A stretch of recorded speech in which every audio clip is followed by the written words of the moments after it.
જેટલી ઝડપથી online loan application વધી રહી છે તેટલી જ ઝડપથી સાયબર ફ્રોડની ઘટનાઓ પણ સામે આવી રહી છે, કારણ કે મોટા ભાગની એપ્સ ફેક હોય છે, જે લોન આપવાના નામે લોકોના ડેટા ચોરી કરે છે અથવા તો તેમને છેતરે છે. હાલમાં જ ઇન્ડિયા સાયબર ક્રાઇમ કોઓર્ડિનેશન સેન્ટરે તેના ટ્વિટર પ્લેટફોર્મ સાયબર દોસ્ત પર આવી ફેક લોન એપ્સ અંગે એલર્ટ જાહેર કર્યું છે.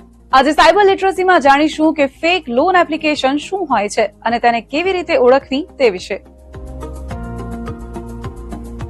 ફેક એપ્સ કોઈ ફાઇનાન્શિયલ ઇન્સ્ટિટ્યૂટ કે બેંકના ઓફિશિયલ એપ જેવી દેખાય છે, પરંતુ તેમનો ઈરાદો લોકોને છેતરવાનો હોય છે.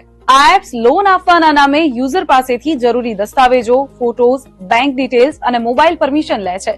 પછીથી ભારે વ્યાજ વસૂલવાની ધમકી આપે છે અથવા યુઝરના ડેટાનો ઉપયોગ બ્લેકમેલિંગ અને ફ્રોડ માટે કરે છે. આની સંપૂર્ણ પ્રોસેસ સમજીએ, જેમ કે લોભામણી જાહેરાત બતાવીને, એપ ડાઉનલોડ અને ઇન્સ્ટોલ કરવાનું કહીને, KYC ના નામે ડેટા કલેક્ટ કરીને, નામ માત્રની લોન કે પ્રોસેસિંગ ફી લઈને, ડેટાનો દુરુપયોગ અને ધમકી આપીને.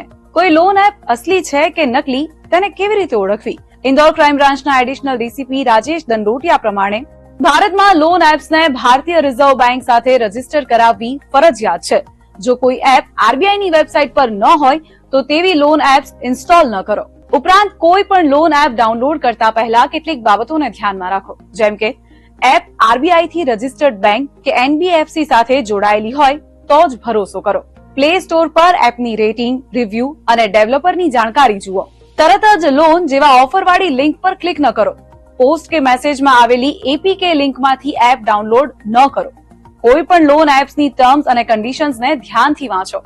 જો તમે ભૂલથી ફેક લોન એપ ડાઉનલોડ કરી હોય તો તરત જ એપને અનઇન્સ્ટોલ કરો અને બેકગ્રાઉન્ડ પરમિશન ચેક કરો. પાસવર્ડ અને UPI પિન તરત જ બદલી નાખો. બધી એક્સેસનું બેકઅપ લો અને સેન્સિટિવ ફાઇલ્સ કાઢી નાખો.